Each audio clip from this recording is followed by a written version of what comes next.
বন্ধুরা, আজকে আমি তোমাদেরকে দেখাবো পাটিয়ালি পায়জামা কিভাবে কাটিং করতে হয় এবং পাটিয়ালি পায়জামা কাটিং এর সবথেকে সহজ এবং সঠিক নিয়ম। তো প্রথমে তোমরা কাপড়টিকে এইভাবে খুলে নেবে। এইভাবে কাপড়টিকে খুলে নেওয়ার পরে তোমরা যে কোনো এক সাইড থেকে এদিক থেকে দিয়ে তোমরা দুই ভাঁজে ভাঁজ করে নেবে এবং যাকে বলা হয় দুই পাটে ভাঁজ করে নেবে এইভাবে। ঠিক আছে, এইভাবে দুই পাট করে নেওয়ার পরে তোমাদের কি করতে হবে, দুই পাট করে নেওয়ার পর তোমাদের একটা সোজা স্কেল নিতে হবে। সোজা একটি স্কেল নিয়ে তোমাদের প্রথমে সোজাভাবে এখানটা একটি দাগ মেরে নিতে হবে। এই যে এখান থেকে ধরে আমরা এখানে একটি সোজা দাগ মেরে নিব।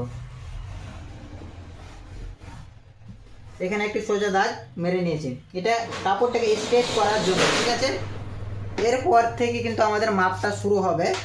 এরপর থেকে আমাদের কি করতে হবে, উপরে একটি স্টেপ দাগ মারার পরে নিচের দিকে নিতে হবে আমাদের 9 ইঞ্চি পরিমাণ। তো এখানে 9 ইঞ্চিতে একটি দাগ মারবো। একইভাবে কিন্তু অপর সাইডেও কিন্তু আমি এখানে 9 ইঞ্চিতে একটি দাগ মারবো। এখানে 9 ইঞ্চিতে একটি দাগ মারার পরে আবারও সোজা স্কেল বসিয়ে তোমাদের সোজাভাবে দাগটিকে মিলিয়ে নিতে হবে। এইভাবে করে এভাবে করে এই দাগটিকে মিলিয়ে নিব। এরপরে কিন্তু আমাদের উপরে যে দাগ মেরেছিলাম, যে বাড়তি যে অংশটি আছে, বাড়তি অংশটাকে আমাদের এবার কাটিং করে নিতে হবে। তো উপরের বাড়তি অংশটা এবার আমরা কাটিং করে নিব। এরপরে আমাদের নিচে যে চকে দাগ মেরেছিলাম 9 ইঞ্চি নিচে, এটাকে দাগ মেরে নেব। এটা অনেকের প্রশ্ন, এটা কি হবে, এটা আমাদের পাটিয়ালি পায়জামার উপরে বেল্টের অংশ।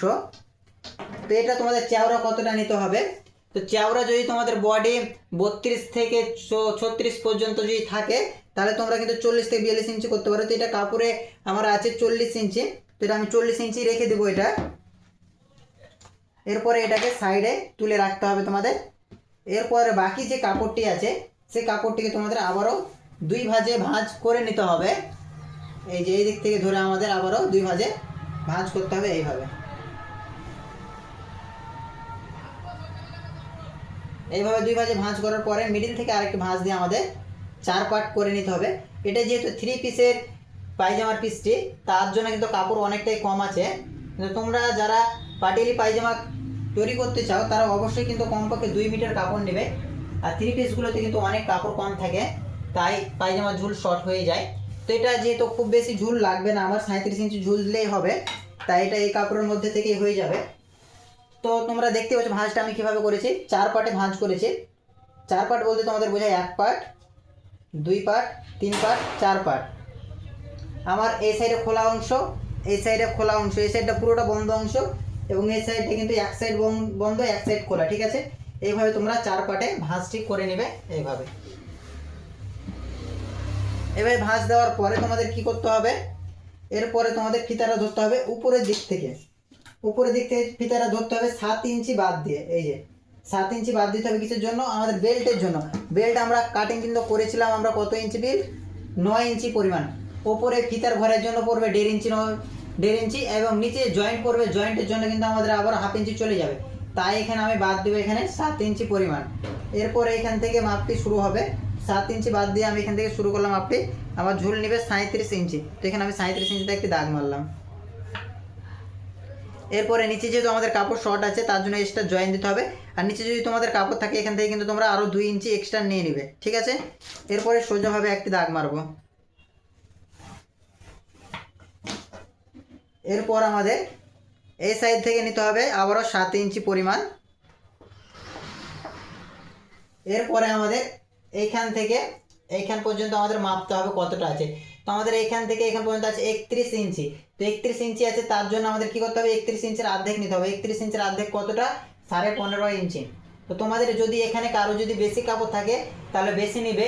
ধরো সাপোজ তোমাদের 34 বা ধরো 40 ইঞ্চি কাপড় আছে, ধরো 40 ইঞ্চি যদি থাকে তাহলে এখানে 20 ইঞ্চি নিবে। যদি 38 ইঞ্চি লম্বা কাপড় থাকে, তাহলে পারে কিন্তু তোমরা 19 ইঞ্চি নেবে। যদি 36 ইঞ্চি লম্বা এই কাপড়টি থাকে, তাহলে কিন্তু 18 ইঞ্চি নেবে।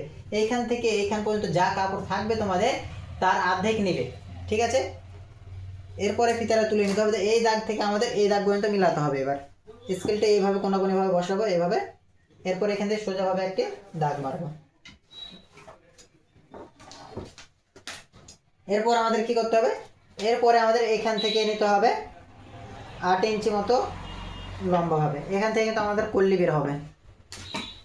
তো এবার আমরা এখান থেকে এটাকে কাটিং করব।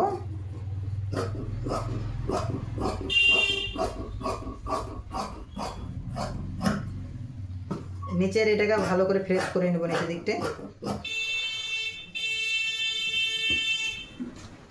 এরপর এখানে একটি কুটুম মারতে হবে তোমাদের, এবং ওপরে যে জয়েন্ট আছে এই জয়েন্টটাকে কিন্তু আমাদের এবার কাটিং করে নিতে হবে।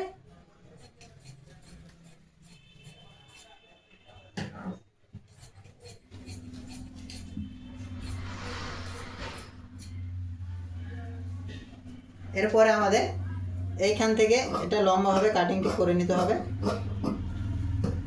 এরপর এটাকেও ফ্রেশ করে নিব।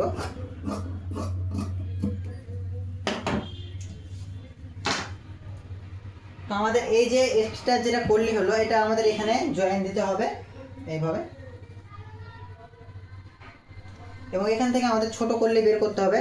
তো এখান থেকে আমরা দুটো কাপড় নিয়ে নিব, দুটো কাপড় নিয়ে এভাবে কোনা কোণে এভাবে রাখবো। এখান থেকে আমরা এবার এটাকে সেট করে নেব। তো কল্লির লম্বা নিতে হবে আমাদের 7 ইঞ্চি পরিমাণ,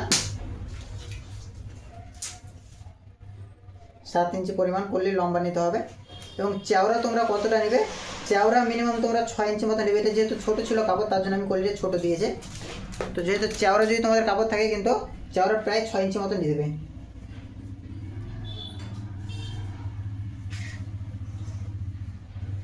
বন্ধুরা কারো যদি কোনো জায়গা বুঝতে অসুবিধা হয় অবশ্যই কিন্তু আমাকে কমেন্ট করে জানাবে যে আমি এই জায়গাটি বুঝতে পারিনি, অবশ্যই তোমাদের বুঝিয়ে বলার চেষ্টা করব।